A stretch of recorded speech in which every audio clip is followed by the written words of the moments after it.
Olá, tudo bem? O programa Indústria e Comércio está no ar. E viemos até Toledo, aqui no Paraná, atrás do melhor escritório de advocacia do Paraná, para tratarmos de um assunto muito importante. Tenho certeza que você, que é da área da agricultura, vai amar a reportagem. Estamos falando de dívidas rurais. Iremos falar e, na verdade, o Dr. Bruno e o Dr. Tomás nos deram uma aula sobre o tema. Confere comigo a reportagem.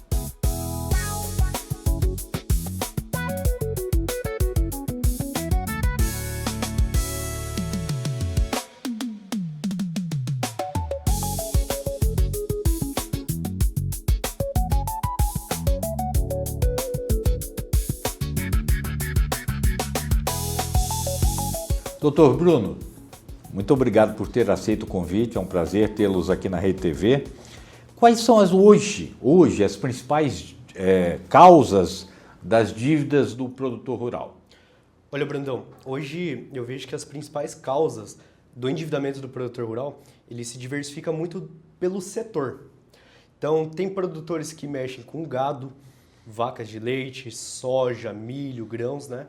E a maioria, hoje, desses endividamentos eles são ocasionados devido a frustrações de safras, problemas de climas como seca, granizo, geada e até mesmo problemas relacionados ao preço, o mercado. São produtores que trabalham com o arroba do gado, compram o animal no preço lá em cima e na hora de vender o preço está lá embaixo. Então isso influencia numa perca de capacidade do produtor na hora de conseguir pagar o seu custeio, o seu investimento no banco. Além, é claro, de produtores, vamos pegar um caso de Santa Catarina, são produtores que nos procuram aqui no escritório. Problemas de preço no leite, a baixa, hoje vem enfrentando muita dificuldade nesse sentido, além da falta de mão de obra. Agora, o produtor rural, ele normalmente procura uma assessoria jurídica quando a dívida já não tem mais jeito ou procura antes? Ele deveria procurar um advogado até o quanto antes, mas a gente atende hoje produtores que nos procuram logo no início, na metade ou no final. E teve um caso recente até do escritório onde a gente atuou com um produtor rural que ele estava com a sua pequena propriedade rural já em leilão. Então a gente fez uma atuação extremamente necessária, rápida, a gente conseguiu fazer um trabalho de anulação dessa propriedade que ia ser perdida no leilão. Então assim, de todos os meios os produtores chegam no início, no meio e no fim, mas o caminho correto é quanto mais cedo ele procurar uma assessoria jurídica, isso pode dar um respaldo e também antever muitos problemas que podem vir a acontecer. Agora, chegam aos ouvidos do produtor rural que essas dívidas não têm solução. Isso é um mito? Olha, essa é uma pergunta bem interessante. Eu vejo que sim, e esse mito hoje ele é muito colocado em prática por conta do banco, da instituição financeira, que sempre busca passar a informação para o produtor de que você tomou um contrato, você tem que fazer a devolução dele e não existe um direito a um alongamento. E a gente tem uma lei antiga desde a época de 60, o Manual de Crédito Rural aí, que vem defendendo, colocando plenos direitos ao produtor de, se ele não conseguir pagar suas operações com o banco, saber que ele tem um amparo, que ele tem sim um direito a um novo cronograma de pagamento para conseguir regularizar a tua situação. Doutor Bruno, quais os principais erros cometidos pelos produtores ao tentar resolver a situação, o problema com o crédito deles ao banco? Olha, eu vejo o pior problema é chegar tentando resolver com celeridade, com pressa e caindo numa situação que pode vir a levar a um risco maior para frente. Porque o maior problema do produtor hoje é falar para o banco, eu não vou conseguir pagar, e o banco não ofertar o direito ao alongamento ao produtor, simplesmente falando, infelizmente nós sabemos que foi difícil a tua safra, você teve as dificuldades, mas o que tem a possibilidade aqui hoje é de buscar uma renegociação de dívida. E essa renegociação eu vejo que ela é um caminho que muitas vezes não tem volta ao produtor, porque a renegociação nada mais é do que alterar a taxa de juros de um contrato, fazer com que o produtor saia de um crédito rural e passe para um crédito bancário com juros muito mais altos, e aí sim a gente está falando de perder direitos preciosos, que é limitação dos juros e o alongamento da dívida, por exemplo. E quando se faz esse alongamento das dívidas, o produtor rural ele fica sempre naquela, eu vou perder meus direitos, meu crédito? Nesse ponto em questão, quando a gente lida do alongamento para a renegociação, existe uma diferença muito grande. E quando a gente fala nessa diferença, ela consiste no seguinte ponto. O alongamento é feito na condição do produtor e a renegociação é na condição do banco. Então, quando a gente busca o alongamento de dívida, justamente é para falar, produtor, você não conseguiu pagar a sua operação, não por culpa sua, mas por conta de um motivo alheio à sua vontade. Uma frustração de safra, um problema do preço, que é algo que ele não consegue controlar. E esse ponto do alongamento é importante que ele saber que vai ser feito mantendo os juros do contrato original dele, que vai ficar dentro dos 12% ao ano. Ele vai ter um novo cronograma, conseguindo carência, conseguindo um prazo, seja 5, 10 anos, proporcional à sua nova capacidade de pagamento, para a gente conseguir pagar de uma forma tranquila. Já a renegociação de dívida, não. A renegociação vai alterar os juros, o prazo é o que o banco vai colocar para ele.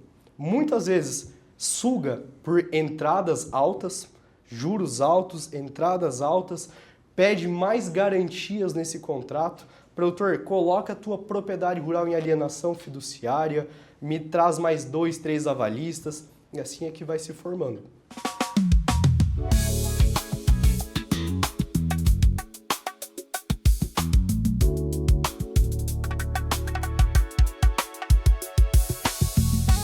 Doutor Tomás, quero renovar o agradecimento pelo aceite de ir para o ar e falar um pouquinho aos nossos produtores rurais. Continuando a reportagem, doutor Tomás, que tipo de análise é feita nos contratos bancários rurais? Vamos lá, Brandão. Primeiro ponto para a gente analisar um contrato rural é identificar a natureza dele.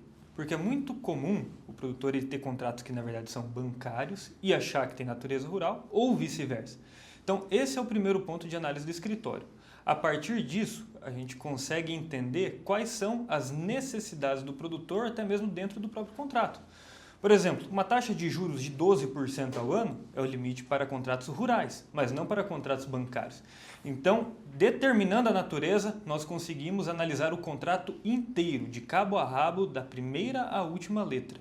Então, por exemplo, taxa de juros, a capitalização dos juros, os prazos para pagamento, alienações fiduciárias de pequenas propriedades rurais, que é uma modalidade que está surgindo agora e muitos produtores têm e devem ter medo dessa modalidade de garantia, tipos de garantias, garantias de avais. Então existem várias coisas que nós precisamos observar num contrato. Doutor Tomás, o que é alongamento ou renegociação de dívida rural e quando que ela é possível? Vamos lá, Brandão, são coisas diferentes, mas na cabeça do produtor, na maioria das vezes, é o mesmo termo. O alongamento, ele é basicamente a gente refazer aquele projeto que o produtor faz lá no começo, quando ele vai pegar um custeio, um investimento, então vai um médico veterinário, um engenheiro agrônomo atestar a capacidade de pagamento dele. Capacidade de pagamento é quanto ele consegue pagar para o banco no período da parcela. Então, o alongamento é pegar a operação que está em vias de estar atrasada ou está em dia e alongar ela conforme a capacidade de pagamento do produtor. Isso significa pegar a realidade da fazenda dele e levar para o contrato. Então, como que a gente faz isso? Através de laudos de médico veterinário, engenheiro agrônomo, nós verificamos quanto o produtor consegue pagar para o banco num período de tempo e a gente junta isso para o contrato. A diferença da renegociação é o quê? Que a renegociação vai aumentar juros e o principal hoje que nós vemos com bancos e cooperativas é a alienação fiduciária da propriedade rural. Pegar garantias como aval, maquinários, trator, ceifa, tudo isso vem na renegociação. A renegociação ela não resolve o problema do produtor, resolve o problema do banco.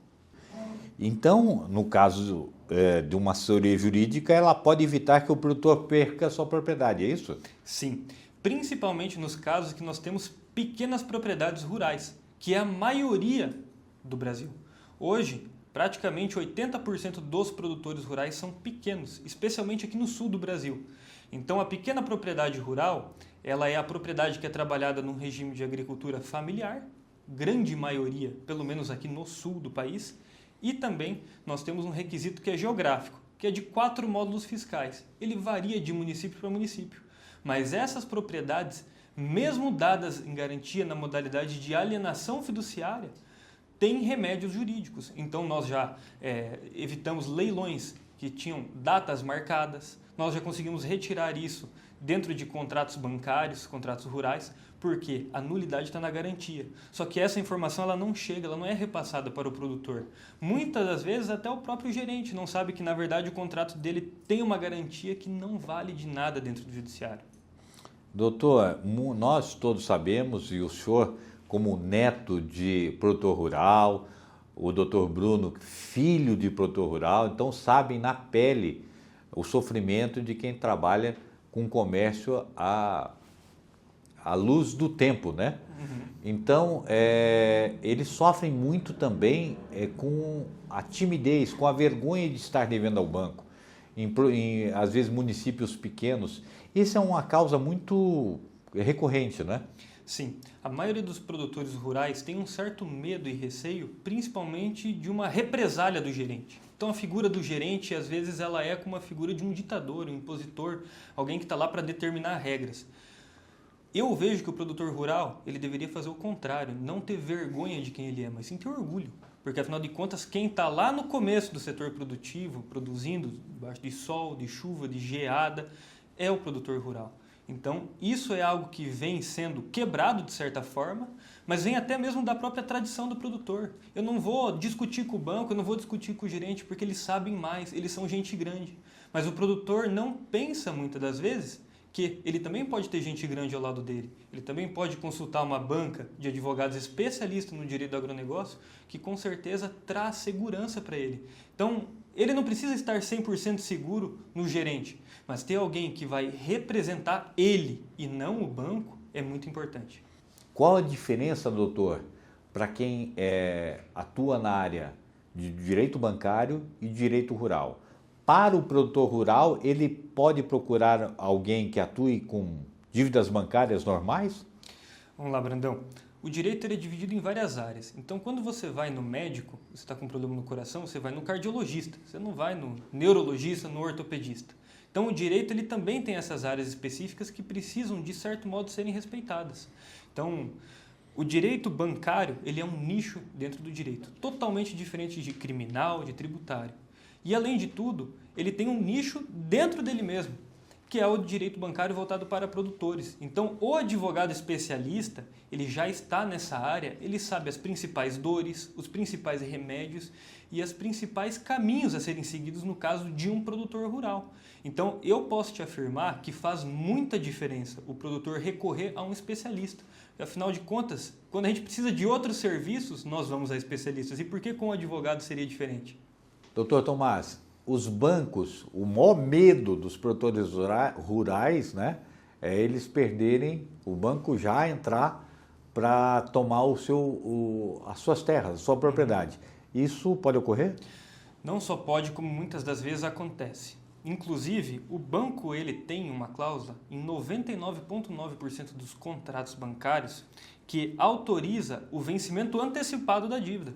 Então, o produtor não vai conseguir pagar a parcela, essa parcela entra em atraso, o banco está autorizado por lei, essa cláusula ela é legal, a cobrar o saldo devedor inteiro. Então, é normal a gente escutar esse mito de que para fazer a busca e apreensão precisa de 3 parcelas em atraso ou para o banco cobrar precisa de 3 meses em atraso. Não existe. Você entrou num período de inadimplência, o banco já está autorizado a cobrar essa dívida normalmente. Doutor Tomás, eu quero agradecer muito e elogiar muito o trabalho de vocês. Vocês são realmente reconhecidos aqui no Paraná como uma grande referência. Quero agradecer por ter nos aceito com todo respeito e carinho. E agora quero que o senhor nos deixe uma mensagem final ao produtor que está nos assistindo e como que as pessoas podem entrar em contato com vocês para dar um tipo de consultoria a eles. Vamos lá, você que é produtor rural e telespectador da Rede TV, a mensagem que o meu escritório, que carrega o meu nome, que carrega o nome do Dr. Bruno, e tem uma equipe qualificada para atender você, ela é bem clara. Você não está sozinho. A gente sabe que o problema financeiro gera problema familiar, que gera depressão, que geram outros problemas dentro da sua vida. E não adianta você querer resolver tudo isso sozinho. Busque a ajuda de um escritório especializado na defesa do produtor rural dentro do agronegócio. Isso é muito importante. Não existe caso que não tenha solução. Produtor, acima de tudo, nós temos muito que agradecer e honrar a classe de vocês, que trabalha com garra para produzir o alimento para a nação inteira. Acima de tudo, nós temos muito agradecimento e honra pela profissão de vocês, que é de quem produz com garra e determinação, independente do clima e das situações do país. Procure um advogado que realmente entenda o seu caso e defenda você, sua família e seu patrimônio com a mesma garra que você produz.